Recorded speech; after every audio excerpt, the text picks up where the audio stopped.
Baik, saya lanjutkan mengenai konsep gunungan. Jadi kalau di Hindu itu ada konsep kosmologi yang disebut dengan triloka atau tiga tempat, tiga alam ya. Kalau di gunungan ini kita juga melihat ada tiga itu ya. Yang pertama alam sakala, ya kemudian alam sakala niskala, dan yang terakhir alam niskala. Yang titik puncak itu adalah di alam niskala. Di sini terlihat hubungan vertikal antara yang batin manusia gitu dengan Tuhan makrokosmos.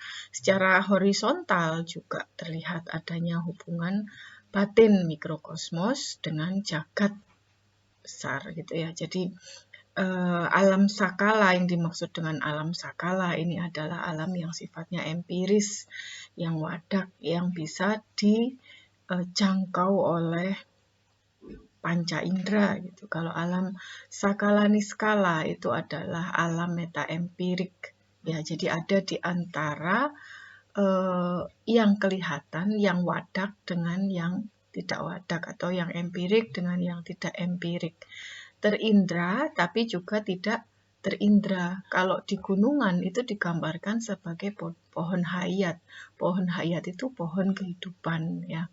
Kemudian kalau alam niskala ini adalah alam yang tidak terindra. Ya, digambarkan dengan simbol puncak gunungan yang beri makna menuju ke esaan Tuhan yang Maha Esa gitu ya. Jadi kalau kita lihat sebenarnya yang paling penting kita lihat di sini selain adanya konsep kesatuan antara yang empirik dengan meta empirik, dan ini merupakan kekayaan dari ilmu arsitektur di Nusantara yang tidak ada di ilmu-ilmu barat gitu ya. Jadi manusia Nusantara selalu melihat adanya kesatuan antara yang empirik dengan yang meta empirik. Dua-duanya tidak terpisahkan. Jadi dalam satu keterjalinan. Ini tidak ada di ilmu barat. Ilmu barat sangat miskin terhadap pengetahuan tentang spiritualitas, tentang hal-hal yang sifatnya meta empirik. Jadi mereka hanya meyakini yang empiris saja itu. Dan ini tentunya akan berakibat pada ketidaksetimbangan gitu. Apalagi kalau kita lihat di sini ada terjemahan atau bisa kita terjemahkan konsep ini sebagai satu hierarki. Jadi hierarki itu merupakan satu konsep yang sudah ada, dan sifatnya universal. Dan karena konsep itu sudah ada dalam diri setiap manusia ya. Kalau di sini hierarkinya dari empiris, meta empiris, kemudian sampai ke yang spiritual. Kalau kita gambarkan itu sebagai perjalanan hidup, yaitu dari hal-hal yang sifatnya masih kasar hingga kemudian menjadi lebih baik sampai akhirnya mencapai titik puncak yang terbaik gitu ya. Nah, ini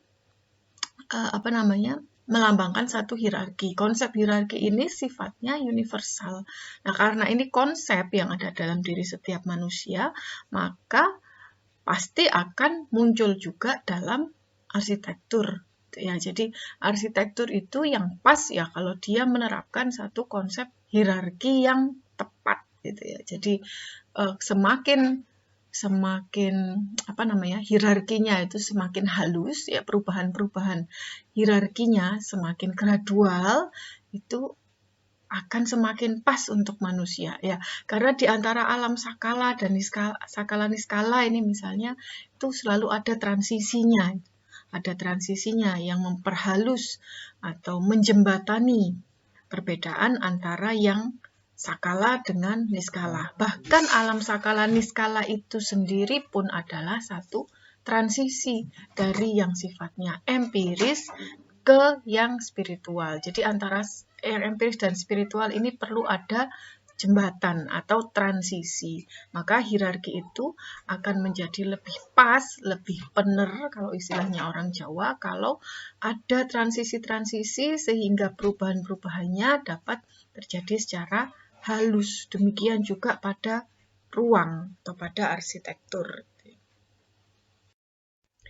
Oke, selanjutnya saya akan menjelaskan mengenai candi-candi di era Majapahit. gitu ya. Jadi di Majapahit kalau kita lihat ya, karena penyebarannya di Jawa Timur itu ada 3 kelompok candi. Yang pertama candi-candi yang sebenarnya masih termasuk ke dalam kelompok candi zaman Mataram, yaitu candi yang dibangun pada masa kerajaan Kanjuruhan. Ini adalah merupakan kerajaan yang tertua di wilayah Jawa Timur, yaitu sekitar abad ke-10 Masehi. Salah satu peninggalannya adalah Candi Badut di Malang, dan satu lagi Candi Songgoriti di Batu. Candi Songgoriti ini adalah sebuah tempat peristirahatan atau tempat istirah ya, karena letaknya ada di lereng gunung yang di situ ada sumber air panasnya gitu. Ada satu sistem tentang air, tentang keairan yang menarik di situ. Ya, jadi ada 3 kolam, kolamnya air panas yang berdekatan juga dengan kolam air yang tidak panas gitu ya. Jadi ada satu sistem pengairan atau distribusi air yang cukup cermat di situ. Kemudian kelompok kedua adalah candi-candi yang dibangun. Ini candi kelompok awal ya. Jadi candi kelompok awal, candi yang dibangun pada masa pemerintahan Kediri, yang masih ada jejaknya itu diantaranya adalah Candi Belahan, atau yang sebenarnya adalah merupakan kolam pemandian atau kolam petirtaan.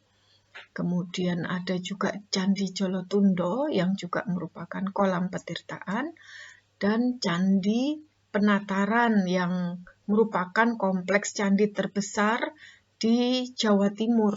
Candi Penataran ini dibangun sejak zaman Kediri sampai zaman Majapahit. Jadi melampaui beberapa periode gitu. Kemudian kelompok yang ketiga pada candi generasi awal ini adalah candi zaman Singosari. Banyak terdapat di Kabupaten Malang, misalnya Candi Singosari, Candi Jawi, Candi Jago, Candi Kidal, dan lain-lain. Nah, rata-rata candi-candi generasi awal ini dibangun ya, menggunakan bahan batu andesit atau batu-batu gunung. Oke. Kemudian candi yang termasuk masa pertengahan adalah candi-candi ya. Jadi yang tadi itu candi generasi awal, kemudian untuk candi generasi pertengahan era Majapahit itu adalah candi-candi yang berkembang pada masa Majapahit, yaitu Candi Bajang Ratu, Ringin Lawang, Candi Tikus, Candi Sumur Upas, Candi Bangkal, dan lain-lain yang dibangun sekitar abad 12 sampai 13 Masehi. Ini rata-rata terdapat di wilayah Trowulan ya. Jadi di Trowulan itu tersebar banyak sekali peninggalan arkeologis berupa candi dan bangunan lain yang kemudian oleh masyarakat sekarang disebut dengan candi, meskipun sebenarnya bukan kuil gitu ya, atau bukan candi, di wilayah seluas 10 km kali 10 km di Trowulan. Trowulan itu di dekat Jombang, berbatasan antara Jombang dan Mojokerto. Kemudian candi yang termasuk kelompok ketiga atau periode akhir adalah Candi Gunung Gangsir, Candi Pari, Candi Jabung. Nah, ini adalah contoh candi awal. Ini Candi Badut atau Liswa, letaknya di Karangbesuki. Secara kondisinya sekarang itu sudah tidak ada atapnya, jadi tinggal bagian bawah atau kaki atau pondasinya dan atau bebaturnya ya, dan bagian atas. Bagian atas itu bagian badannya ini. Kalau dilihat dari morfologinya itu mirip dengan candi-candi di Pegunungan Dieng, jadi di era Mataram kuno. Kemudian ornamennya itu juga masih sama dengan candi-candi zaman Mataram kuno ya. Ini karena memang masih termasuk pada era Mataram kuno, hanya letaknya di Jawa Timur. Candinya menghadap ke barat, jadi sama ya. Secara morfologi dan tipologinya sama. Kemudian bagian depannya ini ada yang menonjol. Nah, ini transisi ruangnya ya. Transisi ruangnya, tangga ini juga transisi ruang. Transisi ruangnya ada dua, dari ruang yang sifatnya publik atau katakanlah ini karena kalau di kompleks candi itu sudah semi privat gitu ya, kemudian masuk ke ruang yang sifatnya sangat privat. Ini melalui dua transisi ruang. Yang pertama tangga dan yang kedua penampil. Ini namanya bilik penampil yang ada di bagian depan seperti teras ya, seperti terasnya candi. Nah, di dalam candi ini terdapat lingga dan yoni. Ini masih ada lingga dan yoninya. Lingga dan yoni ini adalah simbol dari kehidupan ya, ada yang vertikal, ada yang horizontal. Itu simbol kesepasangan yang merupakan, kalau menurut saya ini kalau didalami sebenarnya adalah konsep sustainability versi orang Jawa gitu, versi Nusantara. Nah, ini candi yang kedua yaitu Candi Songgoriti. Candi Songgoriti ini terletak di lereng pegunungan ya, di atas di dataran tinggi, disebut juga Candi Supo atau Candi Siwa karena dulu di dalamnya ada arca Siwa. Bangunannya juga sudah tidak utuh lagi, terbuat dari batu andesit, batu gunung yang warnanya hitam itu. Pondasinya, nah ini ya yang berbeda dengan candi-candi pada umumnya. Pondasinya dari batu bata. Kemungkinan karena teknologi bata pada masa ini sudah mulai dikenal dan berkembang. Selain itu bahan bakunya juga tersedia, sehingga berkembang material bata pada era candi-candi Majapahit. Di dalamnya terdapat relung-relung tempat arca, terdapat lubang-lubang ini atau relung-relung ini yang diisi dengan arca atau patung. Langgamnya masih seperti candi di masa Mataram kuno. Ya.